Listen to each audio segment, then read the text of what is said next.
Chapter 11, page 258, starting with number 1. And as you notice, some of these questions seem familiar. These are actually all pretty similar to questions we have already done back when we studied linear motion. So, start with number 1. The figure to the left, part B there, says is a graph of the angular position of the rotating disk of the figure in part A. Is the angular velocity of the disk positive, negative, or 0 at 1, 2, and 3 seconds? So it's a graph of position.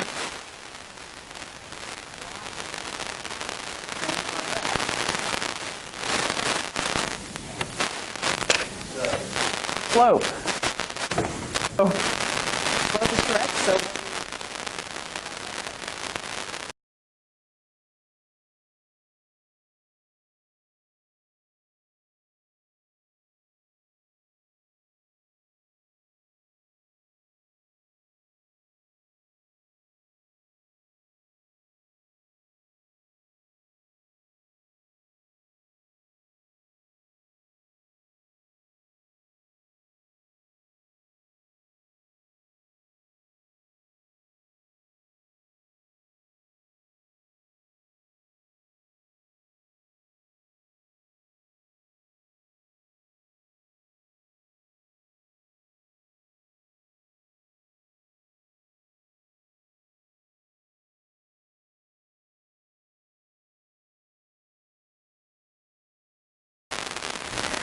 number 5, Wes.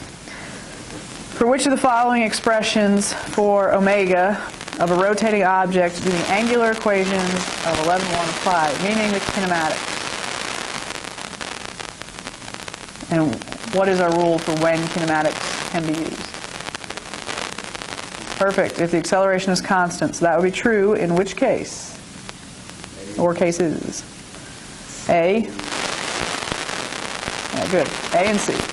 Even though A's angular acceleration is actually just what? 0, but technically you could plug in 0. Okay? Is that it for that one? Perfect. Next.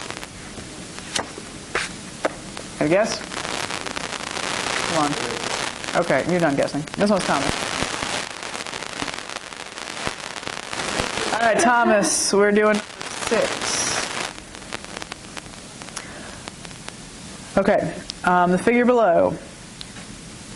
Yes? Okay. The figure below gives the angular velocity versus time for the rotating disk we were still talking about. For a point on the rim of the disk, rank the 4 situations, or 4 instances, A, B, C, and D, according to the magnitude of tangential acceleration and radial acceleration. Okay, now first of all, you might be thinking slope, because we just did that moments ago. But if you're doing slope of angular velocity, what are you finding technically, Thomas? The angular acceleration, very good. Which is neither of those questions. But what do we some relationships here?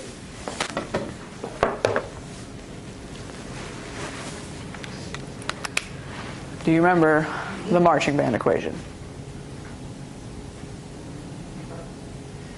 Anybody? The marching band equation? Yeah. That's what I call the marching band equation. Where if you are imagining the marching band, everybody in the band has the same angular speed. We're sweeping out the same angle in the same time as we make a turn. But that will make people at the farther radius go faster.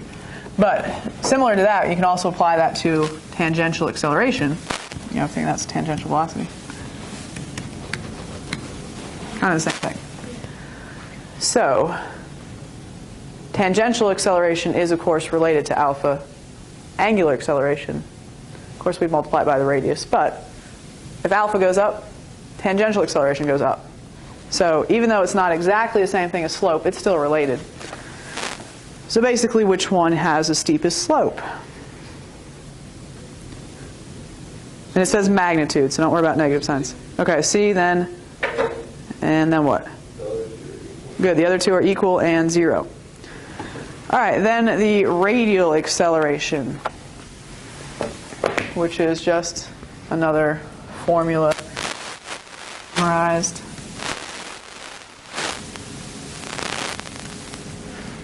Maybe looks familiar, may have seen it before.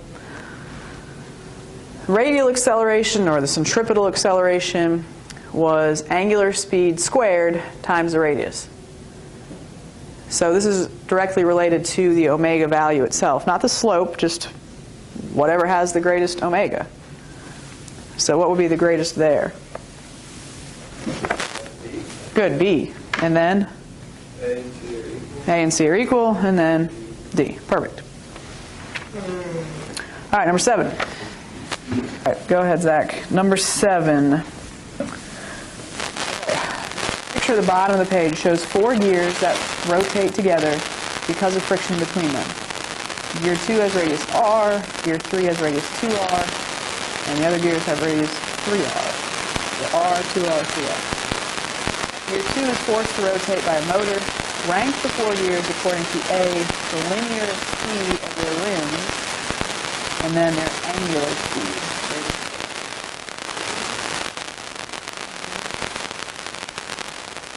You know, they've got to move together. You know, if you're going way faster, there's going to be like some slipping. They won't actually be in contact. So they all have to be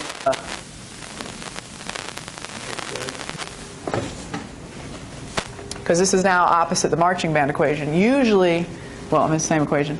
Usually when we're using this, we're kind of thinking, okay, the marching band's making a turn. They're all sweeping out the same angle in the same time, so certain people are going faster to make that happen. But this time we're saying every point on the rim actually has the same speed, even though they have different radii. So if they all have the same linear speed, which one would have the biggest angular speed? So you have to divide by R. Yeah, which is what you had said.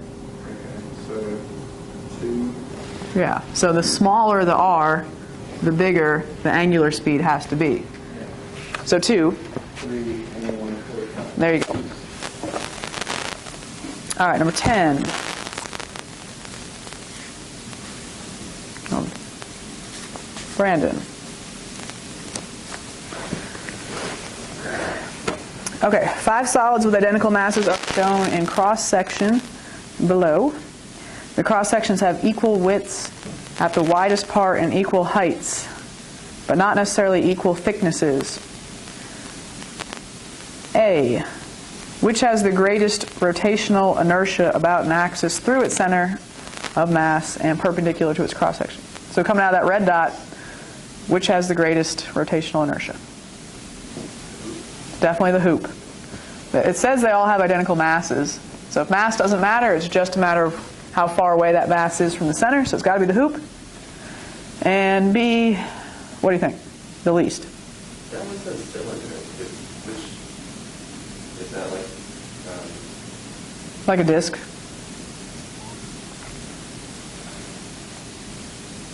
Does that mean it has like more height? Yeah, it could be stretched out. We don't know how deep into the page it goes.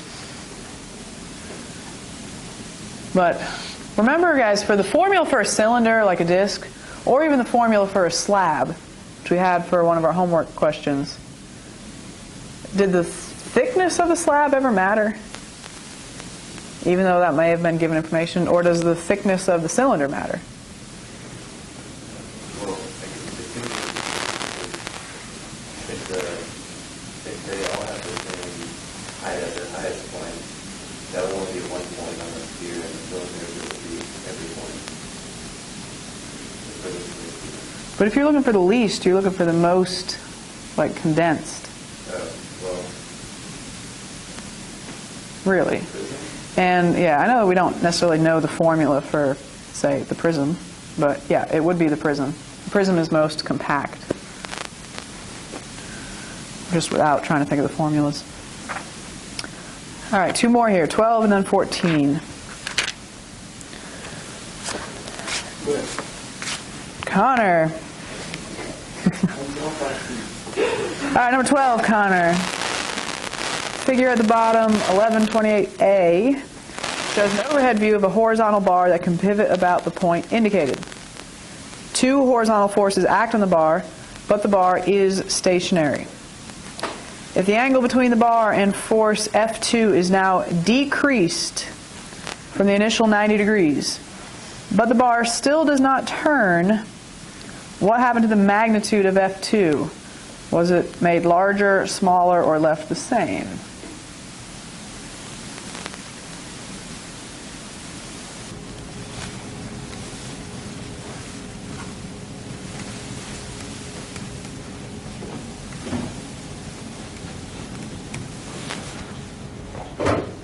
Here's your bar, you got two forces, and it's got a pivot point, and it doesn't move.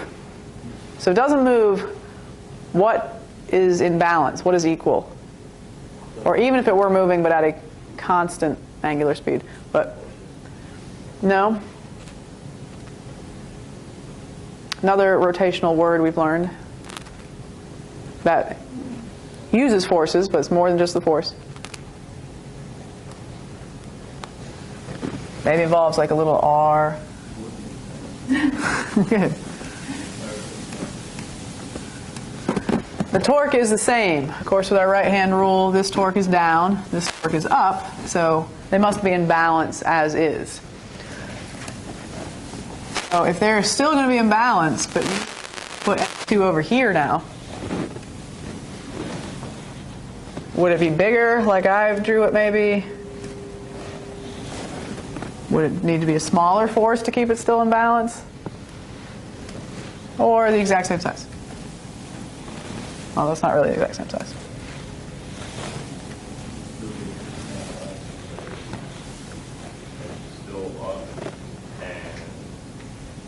Okay, the right-hand rule would still have the same direction.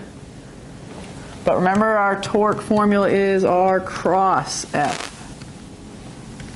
We still get the same value doing a cross product at a different angle.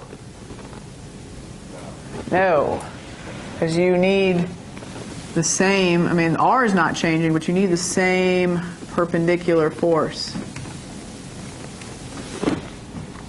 So to keep the same perpendicular force, what would have to happen to the overall force?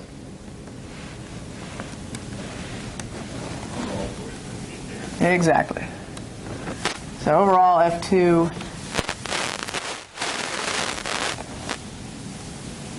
would have to be bigger so that the same perpendicular force, so that we still have the same perpendicular force. Okay, so increase. All right, and then one more, 14.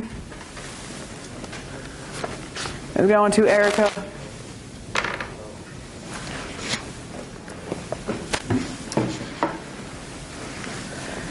All right, 14 says a force is applied to the rim of the disk, same rotating disk, so as to change its angular velocity. Its initial and final angular velocities, respectively, for four situations are -2 radians per second and 5 radians per second, 2 and 5, -2, -5, 2 and -5.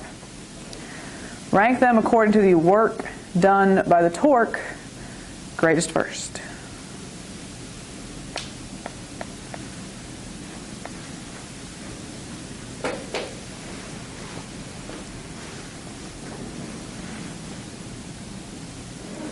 All right, start thinking of some work formulas. Work is changing K. Okay, done. Work is changing K. What's K? Kinetic energy. This is the mass and velocity multiplied. Okay, but, well, the work is just done by a force. Well, rotational work, we would say, is done by a torque.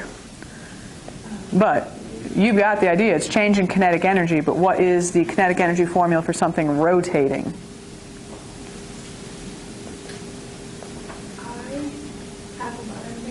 Good, half of I omega squared. And if you're squaring omega, then, yeah, the positive or negative doesn't matter.